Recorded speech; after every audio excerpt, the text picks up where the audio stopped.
Muchas gracias, doctora Roxana, miembro de la mesa. Buenas tardes con todos. Muchas gracias al comité organizador por la invitación. El tema que me han permitido compartir con ustedes es hablar sobre la atención integral del VIH y el papel que tienen los establecimientos, los de atención primaria en salud. Esto es…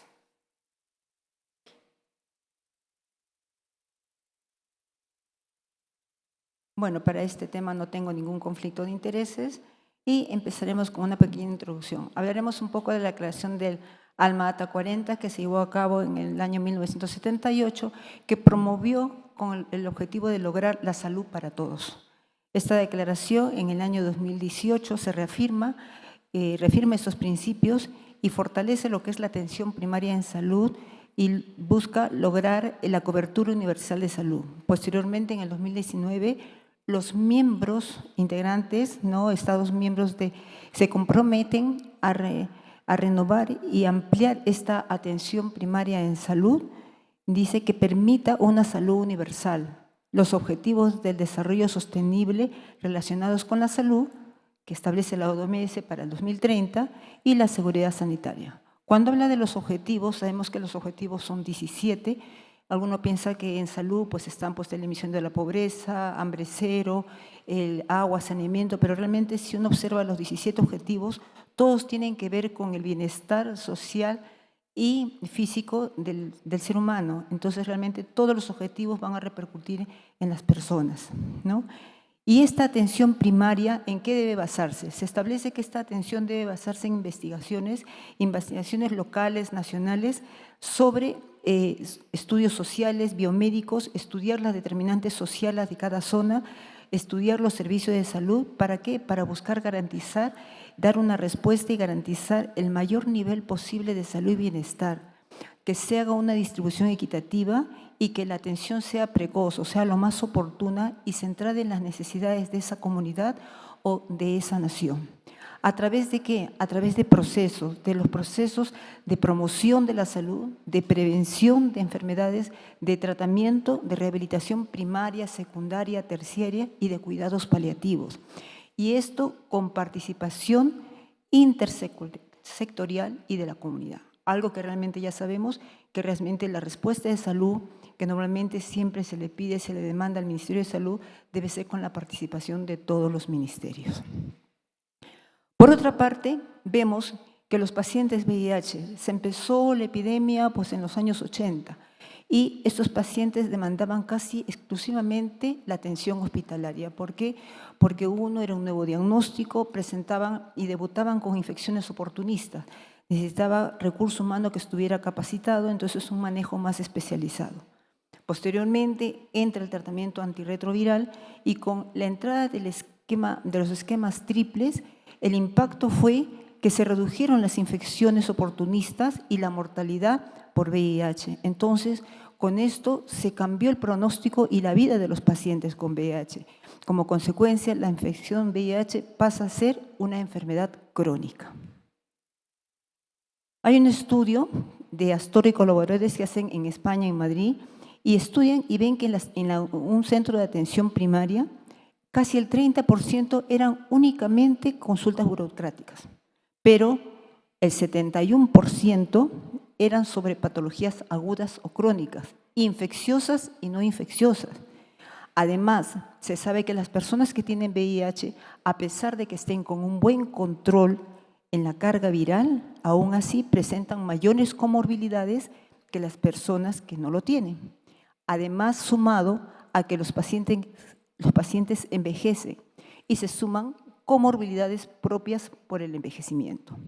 Entonces, ¿esto qué requiere? Esto demanda que el personal de salud debe estar preparado para su atención y que las autoridades sanitarias deben considerar la infección VIH como una patología crónica y debe ser incluida en la cartera de servicios de la atención primaria, pero con personal capacitado y suficiente. Entonces, cuando se habla de la gestión del VIH en los centros de atención primaria de salud, hay que pensar que deben desarrollar actividades de prevención, identificar grupos de riesgo o trabajar además con la población, modificar comportamientos a través de educación, diálogo, información, consejería y así lograr la sensibilización y los cambios de conducta. Realizar actividades de detección temprana, reducción de daños, por ejemplo, los usuarios de drogas endovenosas, a lo mejor proporcionar jeringas y hacer consejería. Hablar del PrEP, manejar los profilaxis post-exposición. Y dentro del rubro de lo que hablábamos de detección temprana, considerar el tamizaje periódico en ITS. Normalmente se hacen pruebas pues, de VIH, de sífilis, de hepatitis, que ya incluyen a lo mejor en pruebas cromatográficas rápidas. Y pensar en salir o a la población general o a la población de riesgo. Y realizarlas ¿dónde? Pensar que pueden realizarse en el establecimiento, pero también estos centros de atención primaria deben de hacer promoción, hacer campañas y hacerlos en unidades móviles para lograr el diagnóstico temprano y el tratamiento oportuno. En cuanto al diagnóstico, aquellas personas que en el tamizaje salieran reactivas, positivas, confirmar el diagnóstico e iniciar el TAR lo antes posible. Entonces, otro aspecto es la atención integral. Y cuando hablamos de atención integral, hablamos del manejo de la atención física, la atención psicológica y la atención social. Cuando hablamos de la atención médica, el personal debe estar preparado para manejar a los pacientes con VIH todas las condiciones que puedan presentar por la misma infección. Recordemos que hay quienes pueden estar asintomáticos, pero muchos pacientes en el estadio asintomático, en el A2, por ejemplo, estos pacientes pueden tener una serie de síntomas, fiebre, tos, etcétera, diarreas, y deben saber manejarse, como también saber diferenciar y manejar e identificar cuáles son síntomas de infecciones oportunistas. Hacer en los pacientes seguimiento, monitoreo de la salud con evaluaciones clínicas, pero también en las evaluaciones de laboratorio, para que incluido carga viral, conteo CD4, porque tenemos que ver en esta atención integral posibles interacciones medicamentosas con otras patologías que puedan presentar, efectos adversos que pueden presentarse de forma más tardía, comorbilidades que se presenten y pueden haber interacciones con los tratamientos y en el caso de mujeres, problemas específicos de la mujer. En cuanto a lo que es el apoyo psicológico, es importante la valoración psicosocial. ¿Cómo está el paciente? Porque en función a esta valoración se le va a dar la atención en cuanto a prevención y tratamiento. Se le puede dar consejería, se le puede contactar a grupos de ayuda mutua y, si fuera necesario, hacer la referencia en centros especializados. En cuanto al apoyo social, también es importante ver cómo el VIH está afectando las relaciones sociales de ese paciente que está infectado o recién diagnosticado, cómo afecta sus relaciones laborales, comunitarias y el acceso a los recursos. Cómo es el acceso a los servicios de evaluación, facilitar esos accesos, conectarlos a las personas con recursos de salud integral. Puede ser incluso de vivienda, de alojamiento, de vivienda, de transporte. También con apoyo comunitario, acceso a las redes de apoyo social y, si fuera necesario, también se considera la asesoría legal. Por otra parte, se incluye también la promoción de los derechos de las personas con VIH y ver el problema de estigma para poder reducir la discriminación. Otro aspecto en los centros de atención primaria en salud es la inmunización del paciente VIH. Se debe hacer una revisión del estado vacunal, la vacunación con las mismas pautas que la población general, pero teniendo en cuenta contraindicaciones. Sabemos todos que de acuerdo al estado inmunológico tenemos que ver que las vacunas hay algunas que son vivas atenuadas y que no pueden ser recibidas por algunos pacientes dependiendo de su estado de inmunodesupresión. Hay otras vacunas que son indicadas para ellos específicamente porque necesitan una mayor protección, que puede ser pues, neumococo, puede ser influenza tipo B o más específicas como puede ser la vacuna de viruela del mono.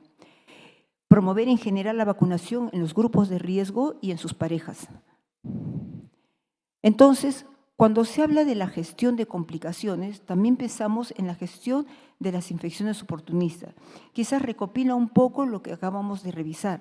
Se habla de la gestión del tratamiento antirretroviral, que tiene que estar gestionado, que tiene que estar en todos los centros de atención. El dar TAR significa que va a mejorar y va a prevenir estas complicaciones. Estrategias que pueden ser de prevención, que pueden ser individualizadas, quimioprofilaxis, aquellos pacientes que tienen un CD4 muy bajo y que hacer prevención, por ejemplo, de las infecciones por pneumocistis y robesia. vacunaciones específicas que la acabamos de mencionar, reducción del riesgo de la tuberculosis, enseñarles pues, las medidas de cómo se van a proteger de los gérmenes de transmisión aérea, mejorar sus hábitos alimenticios, el tratamiento de las infecciones oportunistas de forma oportuna y las interacciones medicamentosas. Existe un problema bastante grande, sobre todo con tuberculosis, que con algunos antirretrovirales, sobre todo con los IPs, sabemos de que hay interacción. Y, por ejemplo, no sé que en otros países, pero en el Perú tenemos problema de que la estrategia o la dirección de tuberculosis nos pide que si un paciente tiene la coinfección de VIH-tuberculosis, nos pide que cambiemos el esquema. Y a veces le decimos, ¿cómo vamos a cambiar el esquema si el paciente a lo mejor es el único esquema que le queda, no queda otro esquema? Y no nos aceptan cambiar, entonces es un dilema. Ahora estamos promoviendo una reunión conjunta para que ellos entiendan que no es que pidamos que cambie el esquema de tuberculosis, que sí lo tienen, sino que nosotros no, como paciente VIH, mi paciente ya no tiene opciones terapéuticas para hacer el cambio. Entonces, toda esta gestión requiere un enfoque integral, la atención médica, el apoyo psicosocial y el promover la coordinación con niveles especializados. Que aunque esté en la última línea, es muy importante esa referencia y contrarreferencia que tiene que haber entre el centro de atención primaria con los centros más especializados como son de los tercer nivel. Entonces, todo esto mejorará la calidad de vida de nuestro paciente y va a reducir el impacto de la enfermedad. Entonces, viendo esto, vamos a ver en algunos países cuál ha sido la respuesta que han tenido frente al VIH. Tenemos, por ejemplo, Argentina que ha promulgado una ley en el 2018, ha promulgado una ley de respuesta integral e intersectorial basada en la estrategia de atención primaria, pero esto para VIH, para ITS, hepatitis y tuberculosis. Y para tal efecto, dice, la autoridad debe aplicar, promover que la autoridad de salud articule con las instancias nacionales, provinciales y locales la implementación de programas que garanticen la atención interdisciplinaria e intersectorial de acuerdo a principios y propósitos establecidos en la ley. Entonces, esto es importante y además eso está apoyado porque ya en noviembre de 2018 Argentina presentó su guía práctica de atención integral en personas adultas con VIH del primer nivel de atención. En el 2024, en un boletín que saca sobre la respuesta de VIH en Argentina, ellos señalan el papel que tiene importante los centros de atención primaria en salud en lo que es la organización como gestor y como ejecutora de políticas de salud. Destacan su rol preventivo y proactivo, trabajando en estrecha colaboración con la comunidad para educar sobre los factores de riesgo, promover la gestión autónoma de la salud y fomentar estilos de vida saludables. Y también señala como importante los equipos interdisciplinarios, pero que deben de ser por personas capacitadas. Por otra parte, en el Perú, ya en el 2018, con resolución ministerial, se aprueba la norma técnica, que hemos tenido anteriores otras, pero acá en esta del 2018, de norma de atención integral del paciente infectado con VIH, se establece ya la descentralización de la atención del tratamiento antirretroviral y en el 2020 ya también refrenda esta descentralización estableciendo que las direcciones regionales de salud deben hacer todo lo necesario para que se establezca y se gestione la descentralización en todos los establecimientos, tanto públicos como privados. Entonces, sí, se ha hecho descentralización en todas las regiones, efectivamente, pero no la descentralización al 100% en todas, pero no llega a toda la población. ¿Por qué problemas? Por problemas de acceso geográfico, infraestructura, no tenemos más centros, se han establecido sobre ciertos centros que ya teníamos, no se ha aumentado el personal capacitado, solamente se está dando en algunos centros porque no se ha capacitado, incluso no se cuenta con médicos especialistas en todos estos centros. Entonces, lo que se está tratando de buscar, capacitar al médico general, incluso en algunas zonas hemos tenido que a veces no tenemos al médico y tiene que asumir un personal de salud, como puede ser una licenciada en enfermería o una licenciada en obstetricia.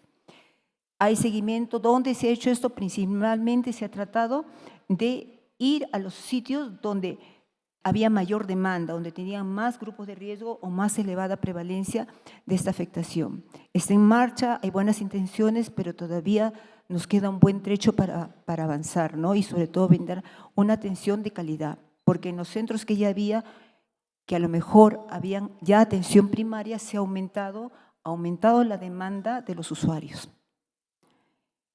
Teníamos centros especializados solamente, que eran los CERIT y las UAM, que eran solamente para atención de poblaciones de riesgo. Se han convertido en centros de atención primaria, pero ahora el centro de atención primaria, además de este personal de grupos de riesgo, está acudiendo también ya personal del resto de la población. Entonces, esto hace que haya más demanda también. Y si queremos dar la atención integral, acordémonos de que tiene que ser no solamente la parte médica, sino la parte psicológica y social. Y me parece que en el país no tenemos suficientes psicólogos para que haya uno en cada establecimiento de salud del país. ¿Por qué lo sé? Porque en alguna ocasión hubo una reunión en la OMS, ahí en Lima, y una de las prioridades en salud, y insistí bastante en que sea la salud mental. Y al final me dijeron que mejor no lo pusiera porque si lo poníamos, no tenían suficientes psicólogos para todos. Y acá tenemos que sí, la oferta fija se ha conseguido en 450 establecimientos a nivel nacional, que suena bonito, pero nos falta todavía. Tenemos que para 2023, que es la gráfica, tenemos 110.000 estimados y se ha llegado a una cobertura del 80 y pocos %. Estuve conversando en la dirección de VIH esta semana pasada sobre el tema y me dicen que ya para el 2024 tenemos un estimado de 130.000, pero también no hemos avanzado porque seguimos en 80 y tantos. Si bien hay sitios donde, ven la parte alta, hay sitios que han logrado una cobertura bastante alta en cuanto a tratamiento, todavía tenemos muchos sitios, muchas regiones donde todavía es muy baja la cobertura cobertura de tratamiento que se da a nuestros pacientes. Por otra parte, me parece interesante esta recomendación que sacó el grupo de GESIDA conjuntamente con la Sociedad de Medicina Familiar en España, que son los que hacen la atención primaria. Ellos hacen las recomendaciones sobre el manejo compartido del paciente con infección por VIH entre la atención primaria y la hospitalaria. ¿Qué nos dicen? La población envejecida, ellos establecen y saben que sus pacientes mayores de 50 años eran de un 12% en el 2004, pero para el 2019 ya era un 55%, con que ahora deben ser todavía mucho mayor.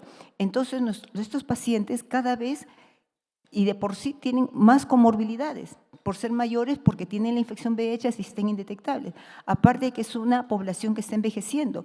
Esto obliga a que los médicos de atención primaria participen como equipo multidisciplinario, que participen los especialistas en VIH y no especialistas en VIH de otras especialidades de los centros hospitalarios.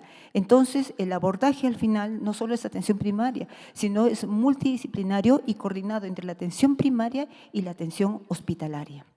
Entonces, los mecanismos de referencia y contrarreferencia deben ser muy ágiles y sobre todo efectivos, cosa que a veces es difícil incluso para los no VIH. Entonces, este manual, esta recomendación establece 4 aspectos: los aspectos de prevención y diagnóstico de la infección, ¿no?, para todo lo que corresponde a la atención primaria hospitalaria con una comunicación fluida bidireccional, los aspectos con la atención y manejo clínico, los aspectos sociales y también importante, nos parece, la formación y docencia e investigación bidireccional y compartida, pero para ambos grupos. Todos deben de hacer docencia e investigación. Entonces, en conclusión, tenemos que la descentralización en el proceso de detección, tratamiento y seguimiento del paciente VIH debe ser en coordinación con niveles de mayor complejidad. ¿Esto por qué? Porque deben usar sistemas de información eficientes, circuitos de verificación bien establecidos. La historia electrónica, que puede ser compartida por cualquiera de los niveles. Si tenemos zonas donde a veces no hay luz en el Perú, ¿cómo va a ser la referencia? Y esto, si se logra, es una estrategia costo efectiva que va a mejorar la calidad de atención de nuestros pacientes. La bibliografía. Gracias a la doctora María Marta Grego, que me pasó información, al doctor Carlos Benítez, que también me dio información estadística. Gracias a ustedes.